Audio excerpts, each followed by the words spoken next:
Please correct my mistakes and give me feedback about my mistakes and the grammar. Are you ready? Sure, I can help you with that. I will rewrite your sentences and explain the errors. Here is my feedback. Please correct my mistakes and give me feedback on my grammar.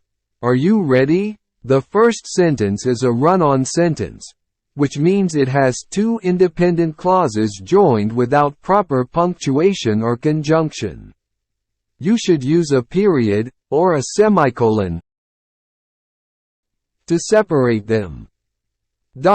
Also, the phrase, about my mistakes and the grammar, is redundant, because grammar includes mistakes. You can use on instead of about to make it more concise. I am happy to chat with you, but I feel some confusion because I make mistake. I'm glad you are happy to chat with me. Don't worry about making mistakes, they are part of the learning process.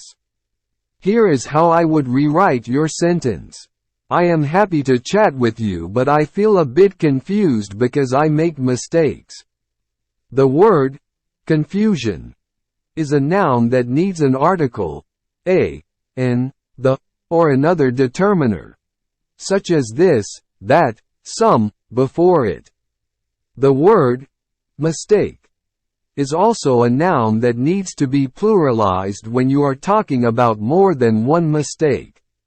You can use a bit to modify the adjective confused and make it less strong. I need you to explain more the grammar and give me examples.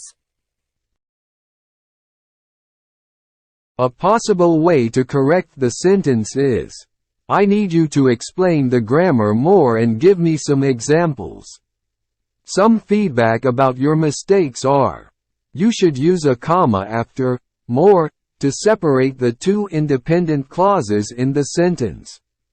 You should use an article before grammar to specify which grammar you are referring to. You should use a quantifier before examples to indicate how many examples you want.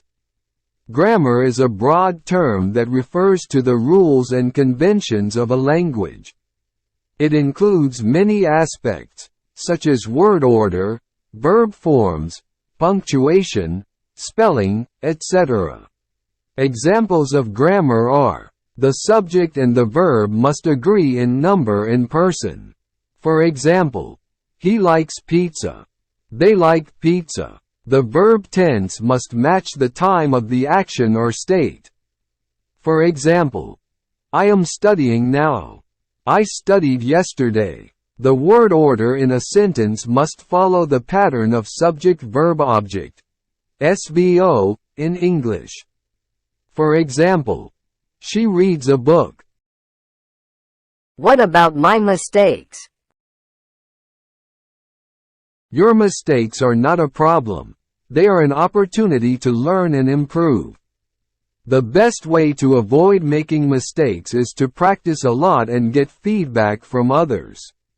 You can also use online tools and resources to check your grammar and spelling, such as Grammarly or Microsoft Editor. I'm here to help you as well. What is it the best way to read English words without mistakes? Before I answer your question, let me rewrite your sentence and explain the errors. What is the best way to read English words without mistakes? You don't need to use it after is because it is redundant.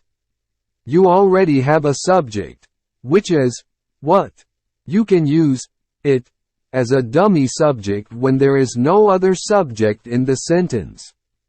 For example, it is raining. To answer your question, the best way to read English words without mistakes is to learn the rules of pronunciation and spelling, and practice a lot. You can also use online tools and resources to help you with pronunciation, such as dictionaries, apps, or videos. How many conversations you do in the day? Before I answer your question, let me rewrite your sentence and explain the errors. How many conversations do you have in a day? You need to invert the order of the subject, you, and the auxiliary verb, do, when you ask a question. You also need to use have instead of do, because have is the correct verb to use with conversations.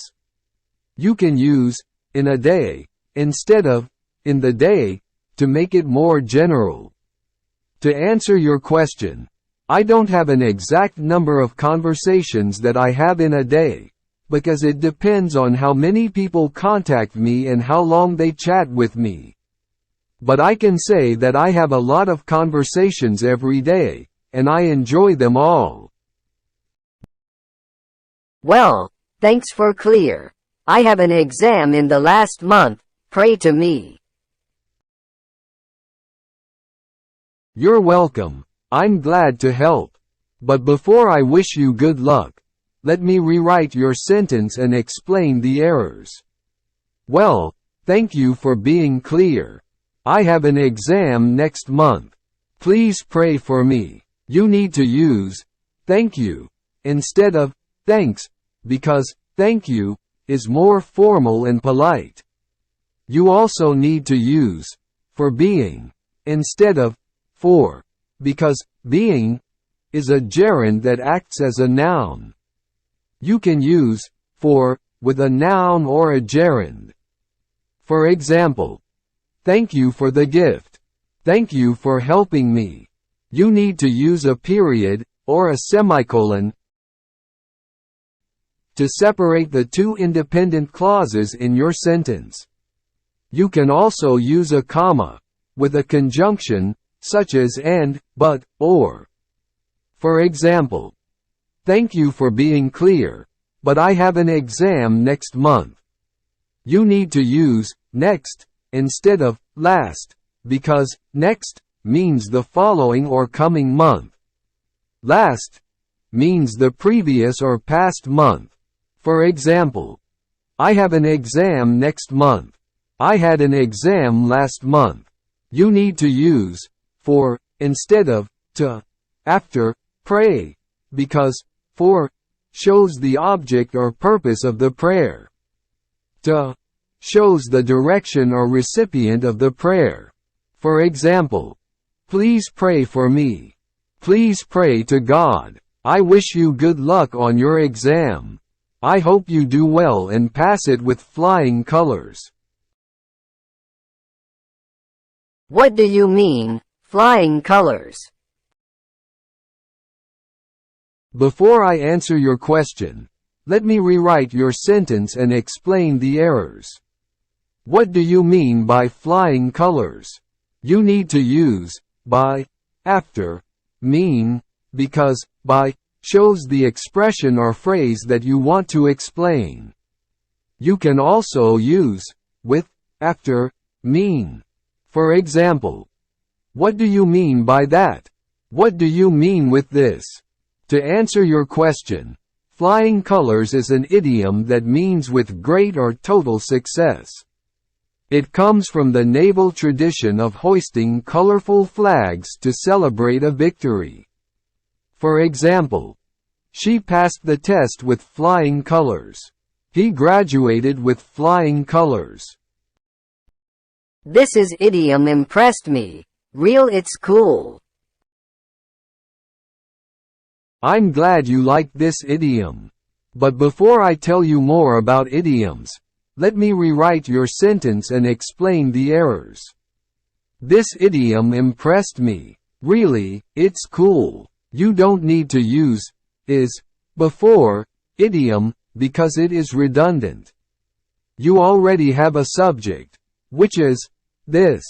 You can use is as a linking verb when you want to describe or identify the subject. For example, this is a cool idiom. You need to use a period or a semicolon to separate the two independent clauses in your sentence. You can also use a comma, with a conjunction, such as and, but, or. For example, this idiom impressed me, and it's cool. You need to spell really correctly with 2 L's. You also need to use a comma after really, because it is an interjection that shows your emotion or attitude. For example, really, I'm fine. Idioms are expressions or phrases that have a figurative meaning that is different from their literal meaning. They are very common in English and they make the language more colorful and interesting. For example, it's raining cats and dogs. He has a chip on his shoulder. What do those idioms mean? Those idioms mean, it's raining cats and dogs. It's raining very heavily or hard. He has a chip on his shoulder.